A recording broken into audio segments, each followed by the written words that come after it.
Welcome back. Hope y'all had a good weekend. Hope you got to go out and enjoy and do something. Now that a lot of states are, everyone's slowly opening up a little more. In some of the states that were really locked down, most of us were still doing pretty much everything in a lot of states. But hopefully you got to go out and enjoy something. Hopefully your weather was nice. It was our weather. We had the best weekend I can remember in a while. It was nice. It was comfy. It was relaxing. It was a good time. The dogs enjoyed it. I enjoyed it. My body enjoyed it. It was a good time. So let's jump right back into these things. First, we're going to hit the numbers just at the Rio Grande, Valley part of the border, southern border there, Mexico, because according to many sources down there, their numbers in the first 2.5 months of apprehensions, that's just apprehensions, so far, 2.5 months this year, are already well. I think it was over 20,000 more than they had all of last year. Like all last year combined, the first 2.5 months of this year have already blown that number up. So, for all you people that, let them come, give them the pathway, let them do it right.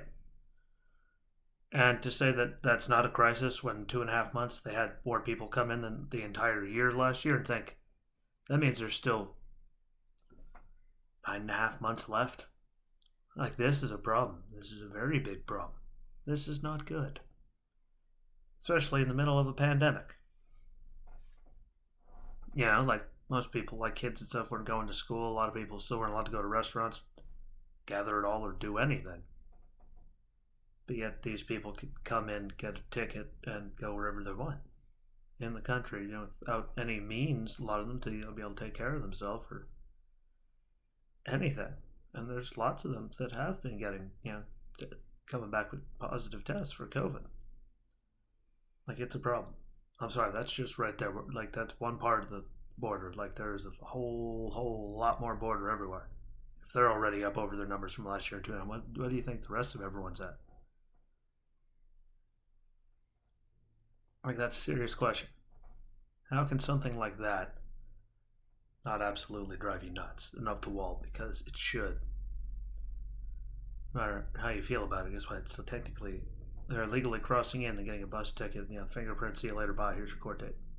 While they wait on the process. Like, that doesn't happen anywhere else in the planet. So I don't know why we have to be the one country that just does all that.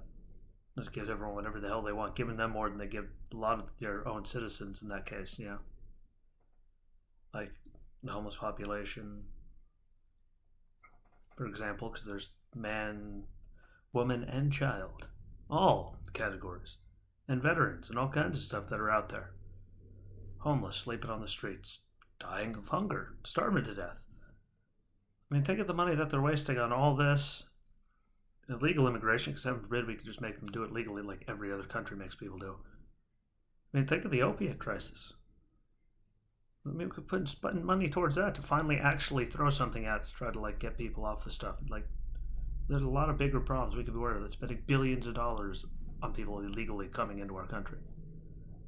Hell, even the president of Mexico has called Joe Biden the migrant president, and he says that he's encouraging cartels and bad people to do bad things. Like, everyone's very open and frank about it. I don't know how they, Jen Psaki can get away with going, well, that's not our, department. Well, actually, you're the president's, mouthpiece. You're the one that goes out there and gives the word, and he's the president, which means everything is his department, because he's supposed to be the one running the country and the federal government. The commander-in-chief. Everything is his. So for them to just keep saying they don't want to put a label on it, and it's not his department, and everything else, just spinning their web continuously, it's disgusting, it's pathetic, it's gross. It's a miscarriage of law and justice in the country. Slaps everyone that does it legally from all over the place. They can't just cross the border like people on our southern border. And I'm just tired of hearing people say it's not a problem. Like all the even Democrats that like their districts are right there on the borders are saying we have a problem here. You need to reverse your role and do with what Trump was doing. Why? Because it was better for the country as a whole. And for those cities and all that can't take care of that many extra stuff. Yeah, it's just pathetic that, but numbers don't lie. You can keep listening to your liberal idiocy all you want, but the numbers don't lie. Numbers are horrific everywhere, and higher than they were last year in some spots already. Like unaccompanied minors are like tripled in numbers coming across. Like they're getting housed in facilities that are meant for adults for overflow because they have no room. Even trying to move everyone out, I think like a 3-day span.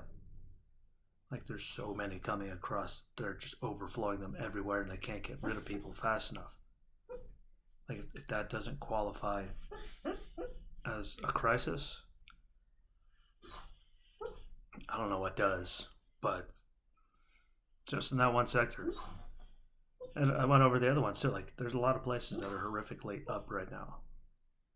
So wake up and realize that, this isn't a dream. It's not a figment of our imagination. It's not just a bunch of, people on the right being just racist, miserable people. It's like a real thing that's happening.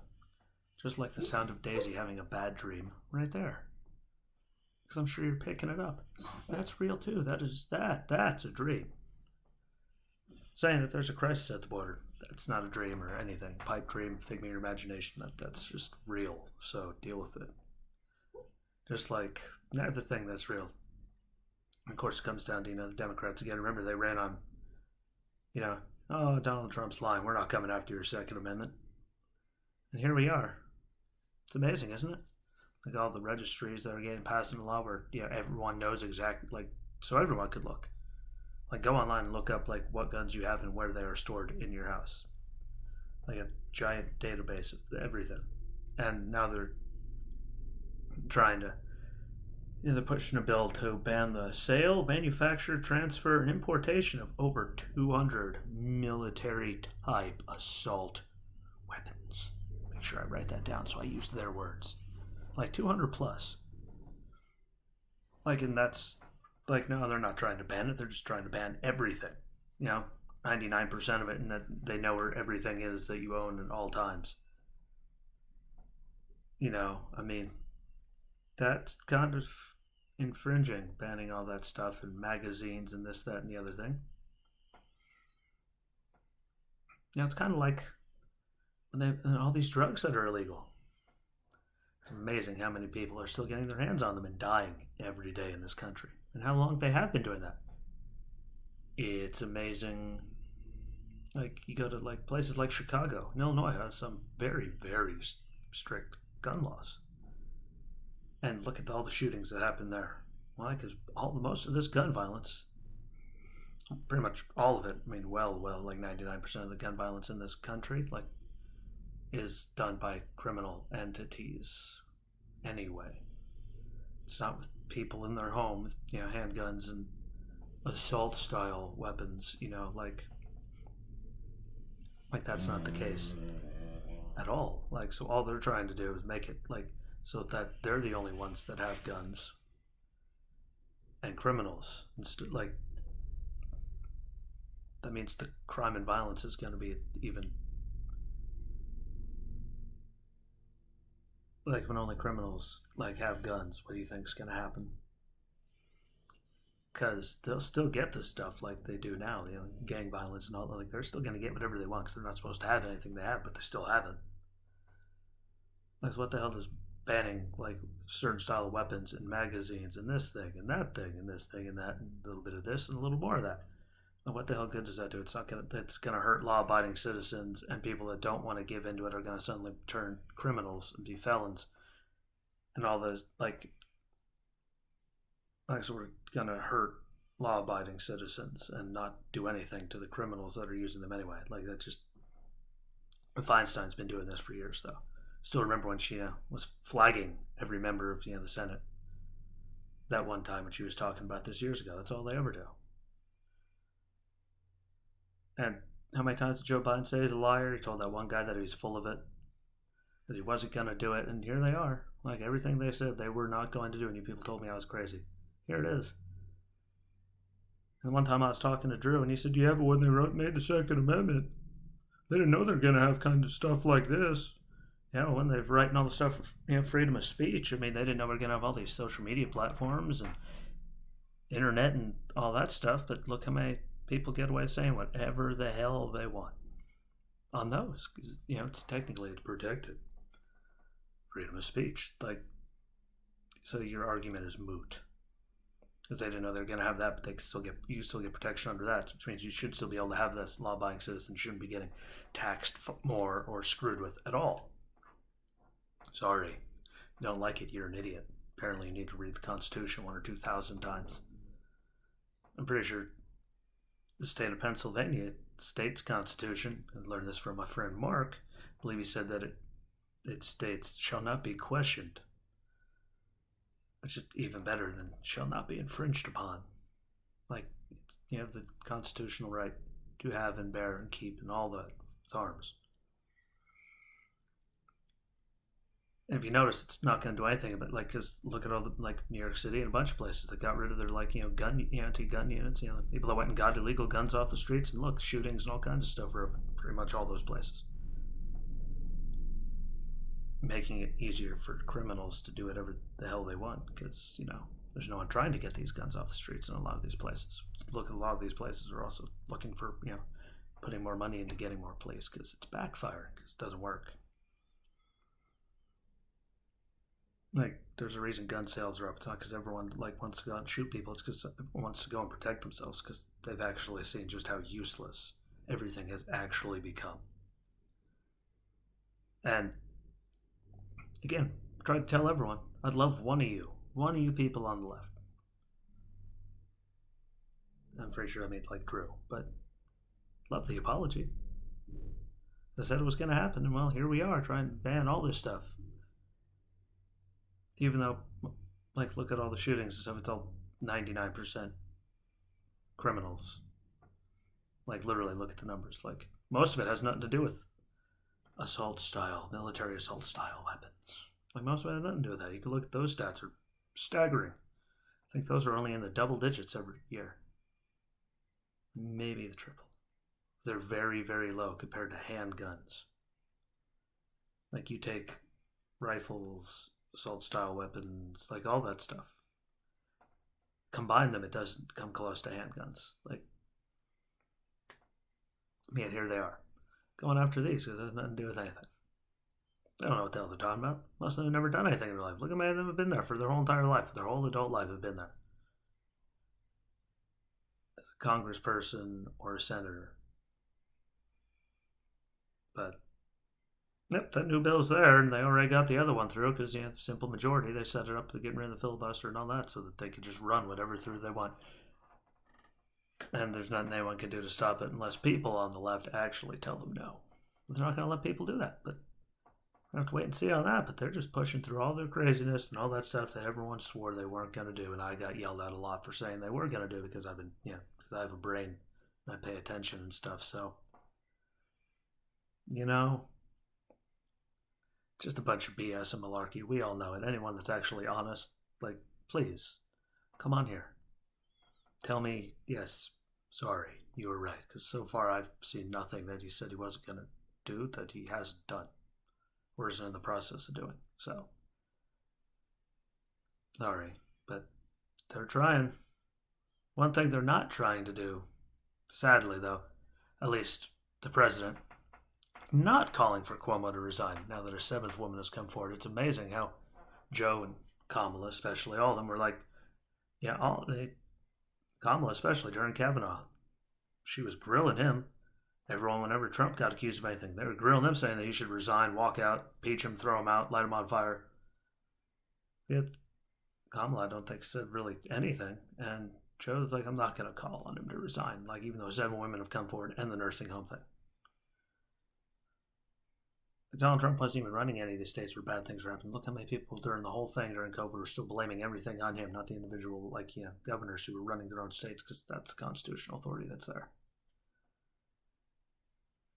I mean, he gave the New York City a boat And he did the Javits Center, and they didn't use any of them and sent people back into nursing homes, and like then underreported numbers because he didn't want to get investigated by Trump's people, and yeah, which he should have been.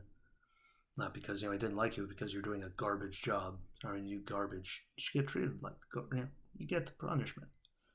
But not calling for him to resign just looks gross, and him refusing to resign. But at this point, he's denied a million times. So, no matter how many women come forward, I mean, he's really in the catch-22, though. I mean, like, what do you do in that situation? You keep denying, but then he also, apologized, which makes him look bad for if he made anyone feel any sort of way. But then, I mean, if he resigns, then, I mean, you come across as, yep, I did it, see you later. Like, he's backed himself into such a corner, and I think it's just the beginning, and it's just going to keep getting worse and worse and worse.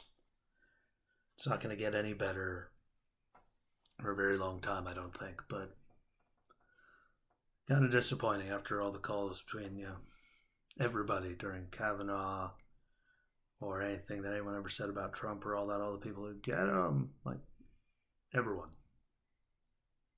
Now, that was just one woman that couldn't tell you all the details. Like, these people all have crazy details. There's 7 of them. Still not calling for him to, like, president still can't tell, get out of there. Like, sorry. Like, this is when all you people need to put your foot down. Like, here's the funny thing. A quick example before we leave for the day. Everything happened January 6th, right? Now, we have subsequently found out that they knew beforehand. Like, well, anyone that paid attention knew that. And they still were, the next day? Article impeachment, signed, sealed, delivered, impeached? Like, next day or two? And now we have the nursing home thing, 7 now women, and this has been weeks and weeks, and still they haven't done anything, which pretty much shows you what that was, like, impeachment was. It was just used to try to get rid of Trump, finally make it so he can never run this, that, and the other. Because Cuomo has way more than enough reason for them to do it to him. And yet here we are. Still, more women are going to come forward, and it's just going to keep getting worse. And they haven't done it yet. Yeah, but Biden and Harris, I mean, they had, like, how big they were on Me Too, especially Harris. They should have called for him to resign, did something. They didn't. It's just terrifying at the double standard. But hey, it is what it is. It's what they do. I want to thank y'all for the time. I shared the link earlier to my Anchor page, because now I have set up, like, to get monetized so you people can set up an allotment every month for a recurring payment or something to help support it, to get me more equipment, better equipment, more stuff, shirts, pay for the website when it goes up, like all that stuff. So it's there. If you can give, I appreciate it. If you can't, don't worry, I get it. I know the whole money thing. But I appreciate you more than you ever know. Give me any time of your day. Remember, Facebook, it's Jesse Rosinsky Show, which is the same on YouTube now, and Rumble. They each officially have their own thing, so if you can go by and follow them, that'd be great. I could see myself on Google Podcasts on the computer, but then when I search it on my iPad, like in the Google Podcast, like on the web, it didn't show up. So, but I did see it there. I was there, and more importantly, you guys could download Spotify and check me out there. That'd be greatly appreciated as I'm on there, and then you can just set up alerts so you don't have to worry about Facebook or anything, and they'll just be right there for you every day of the week, Monday through Friday at least, and I think that'll make it a lot easier for everybody. But again, like, share, comment, follow everywhere, tell me what you think, donate if you can, all that stuff, and try to enjoy the rest of your day. Until we meet up tomorrow, my friends, be nice to each other, take care of one another, and peace.